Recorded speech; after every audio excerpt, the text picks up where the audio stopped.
warahmatullahi wabarakatuh. Perkenalkan, nama saya Arohma Sukma Permada Margadineta, biasa disapa dengan Arohma. Dan kali ini saya bersama dengan adik kandung saya. Namaku Kifata Laila Dia Permada Margadineta. Kalian bisa manggil aku Kifata, Neta, apapun itu. Panjang banget namanya ya. Dan kali ini kita akan membahas masalah adik kakak yang ekstrovert dan introvert. Jadi kali ini kita akan memulai pembahasan kita, apa sih ekstrovert itu dan apa sih introvert itu, dan akan dijelaskan oleh adik saya. Secara umum, tipe manusia itu ada dua sebenarnya, yakni ekstrovert dan introvert. Kalau ekstrovert, dia itu sebagai seseorang yang suka speak up, lalu suka bersosial, jiwa kemanusiaannya tinggi, dia mudah untuk bergaul dengan orang baru. Dan introvert adalah kebalikannya, dan that's me, inilah aku. Jadi topik pembahasan kali ini adalah bagaimana seorang adik kakak kandung yang memiliki dua perbedaan yang secara signifikan beda ya kak ya. Benar sekali. Nah, tadi sudah dijelaskan sama adik aku perbedaan introvert sama introvert secara garis besar. Dan kali ini aku akan menjelaskan sedikit tentang aku yang mungkin bisa dibilang lebih ekstrovert. Jadi aku cenderung anaknya tuh lebih suka berkegiatan di alam bebas, lebih suka bersosialisasi dengan lingkungan luar, dan terutama aku nggak suka menutup diri atau berdiam diri di suatu tempat yang itu sekiranya membuat diriku bosan gitu. Jadi lebih suka berkegiatan yang berhubungan dengan orang banyak, dan itu meningkatkan buat sosialisasi aku dalam pribadi aku sendiri. Aku mau tanya deh, kalau orang ekstrovert mandang orang introvert itu kayak gimana sih? Soalnya aku sebagai orang introvert itu kayak kita itu susah untuk bersosial dengan orang baru.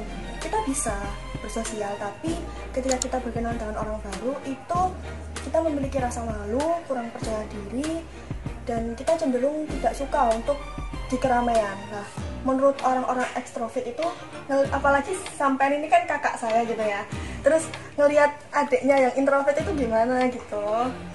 Ya gini ya, kalau menurut aku, kepercayaan diri atau sesuatu hal yang berhubungan dengan lingkungan sosial itu sebenarnya bisa diasah teman-teman, bisa diasah, bisa dilatih, asal kita ada kemauan untuk mencoba gitu kan. Urusan kita nggak suka dengan keramaian itu wajar, karena setiap orang pasti akan memiliki hobi dan kesukaan masing-masing. Tapi segala sesuatu manusia itu membutuhkan sebuah kepercayaan diri yang lebih.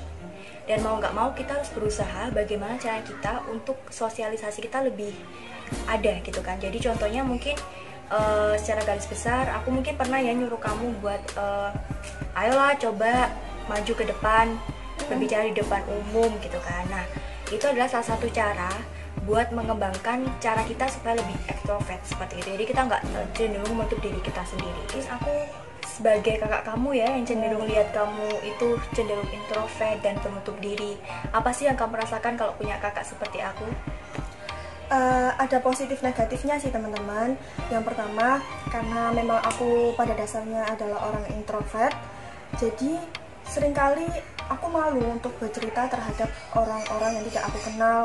Bukan orang tidak kenal, orang yang kenal tapi masih tidak terlalu dekat. Jadi kadang-kala aku bingung. Kadang waktu aku kuliah nih ya, misal Mbak, waktu dulu aku masih maba, aku susah untuk bagaimana cara kita bisa bertanya di kelas, lalu berani untuk menyampaikan pendapat. Nah, itu aku tanyanya ke teman-teman yang ekstrovert. Kalau kalian introvert dan kalian tanya ke sesama teman introvert, ya kalian nggak dapet solusi kayak gitu. Jadi positifnya ada di sana. Tapi kalau negatifnya, bukan dibilang negatif sih, mungkin kayak kita yang introvert itu mandang orang ekstrovert itu kayak, ih mbak kamu kok pecicilan kayak gitu. Soalnya kan kalau jadi cewek kan nggak boleh pecicilan, terus jangan terlalu sering bergaul keluar malam-malam kayak gitu kan. Cuma ya kita kan nggak tahu kesibukannya mbak kayak gimana. Ya itulah. Nah, dari hal tersebut tadi, tapi jangan khawatir teman-teman, kita sebagai adik kakak masih punya beberapa kesamaan yang bisa dibilang itu masih sama. Jadi di balik perbedaan pasti ada kesamaan. Nah, untuk perbedaannya kita tadi udah dijelaskan masing-masing sedikit dari perbedaan kita, tapi ada banyak sekali kesamaan kita berdua. Contohnya? Rebahan. Kita hobi banget sama yang ramanya rebahan. Kemudian kita hobi nyanyi. Nyanyi. Kamu mau nyanyi nggak? Boleh lah sedikit. Bila saja kita terpisah jauh, namun hati kita selalu dekat. Sedikit lagu dari kita.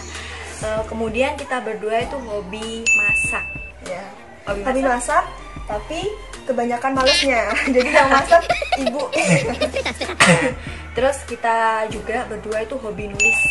Tapi sama, kita nulis itu mut-mutan. Jadi kalau moodnya baik, kita nulis. Kalau nggak baik ya nggak nulis. Terus kita hobi apa? Nonton film. Jadi itu hobi banget nonton film. Cuman perbedaannya kalau aku suka film horor, dia suka film Lucu. Oke lah, it's okay. Dan kemudian kita berdua itu hobi sama make up. Yang terakhir kita tuh paling hobi sama yang namanya makan. Itu hobi banget, sumpah. Aku tuh makannya bisa 4 kali loh Mbak sehari. Pernah juga 5 kali sehari. Tapi tetap nggak bisa gendut. Padahal kita udah minum kayak suplemen makanan, makan yang sehat-sehat gitu. Mungkin teman-teman kalau ada tips buat gemuk bisa lah ya nanti komen di bawah. Oke lah, yang penting kan kita sehat nih berdua. Dan dari kesamaan kita tadi itu ada beberapa perbedaan yang paling menonjol sama diri kita berdua. Jadi aku tuh lebih suka sama fotografi. Aku gak suka kegiatan di alam bebas yang editing lah, videografi atau apapun. Intinya kita mendokumentasi segala kegiatan aktivitas. Kalau aku penyuka fotonya, bukan nggak suka yang gitu-gitu loh Mbak, nggak suka yang. Oke. Dan kemudian aku lebih suka hiking sama climbing. Itu bukan passion. Jadi dia tuh paling nggak suka banget kalau disuruh hiking atau climbing. Oh my god. Takut aku teman-teman, karena menurut aku itu tinggi, dingin, gelap. Mungkin beberapa cerita-cerita horor banyak di sana dan aku nggak terlalu suka sama cerita horor, jadi ya menghindari aja lah. Nggak suka lah, capek juga gitu. Dan perbedaannya juga sebenarnya perbedaan dan kesamaan ini yang perlu ditekankan adalah hobi kita ini tergantung dari skill kita juga. Kalau misalnya aku punya skill melukis, maka aku nggak bisa kayak ngegambar, ngelukis gitu. Jadi aku suka ngelukis. Aku juga suka main gitar.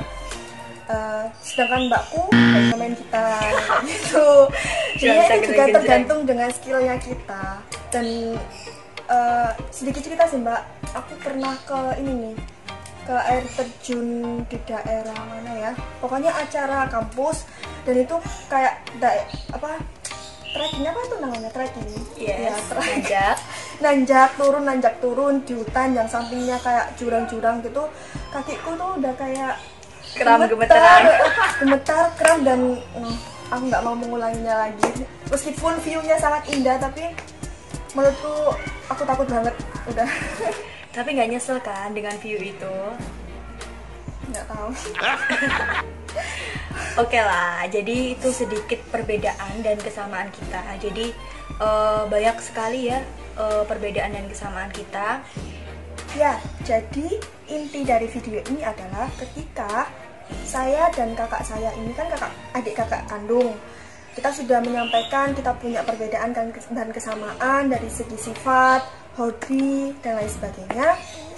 Kita mau kasih tips nih buat teman-teman yang mungkin punya saudara atau punya doi, punya pacar yang perbedaannya jauh. Kayak aku sama mbakku, dia pokoknya kayaknya gunung udah pernah dia tanjakin semua deh se-Indonesia. Aku satu pun nggak pernah. Jadi tips pertama yang harus kalian lakukan ketika kalian memiliki adik, kakak, saudara, atau calon suami, calon istri yang memiliki perbedaan, yang pertama ialah coba dulu. Kenapa? Mencoba?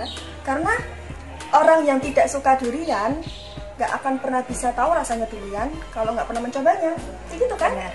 Jadi kita perlu mencoba terlebih dahulu, rasakan itu. Kalau memang kita sudah merasakan, ikuti kata hati kalian. Kalau sekiranya kalian oke lah, itu hobi saya, itulah skill saya, it's okay, kita bisa ikutin itu. Dan and then mungkin kita bisa mengikuti aliran tersebut dengan menjadikan itu sebuah hobi kita.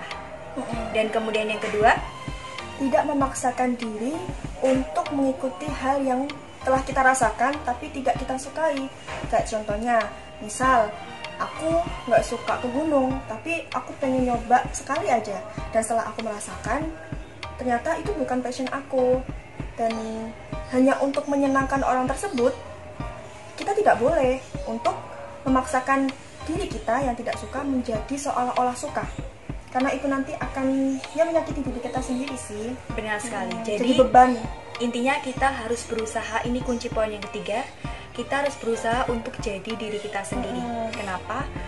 Walaupun kita memiliki perbedaan atau kesamaan yang mungkin pasti itu jauh berbeda, walaupun kita memiliki ikatan batin atau hubungan apapun, tapi setidaknya kita harus berusaha menjadi diri kita sendiri. Kalau kita nggak suka, ya udah nggak suka aja. Jangan memaksakan akan sesuatu hal itu untuk dipaksakan menjadi kita suka. Dan kemudian tips yang keempat, kita harus tetap mendukung satu sama lain. Alasannya?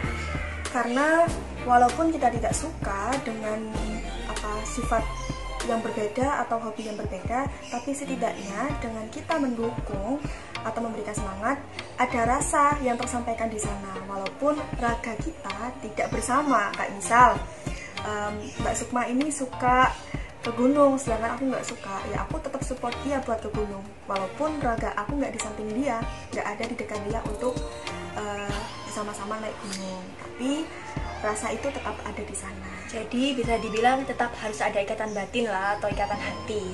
Jadi walaupun raga kita nggak bisa bersama atau menyamakan dan memaksakan kondisi tersebut, kita masih bisa mendukung dengan memberi kabar, kemudian mungkin bisa saling memberikan support atau semangat buat menggapai hobi kita masing-masing, seperti itu. Oke, itu tips dan trik dari kita untuk menyamakan karakter maupun hobi yang perbedaannya dari Sabang sampai Merauke. Yang pada intinya kita harus tetap just be yourself. Tetap jadilah dirimu sendiri dan intinya harus tetap mendukung satu sama lain. Oke, jadi sekian dari kita berdua. Jadi jangan lupa di like, di komen, dan di subscribe. Semoga video ini bermanfaat. Wassalamualaikum warahmatullahi wabarakatuh.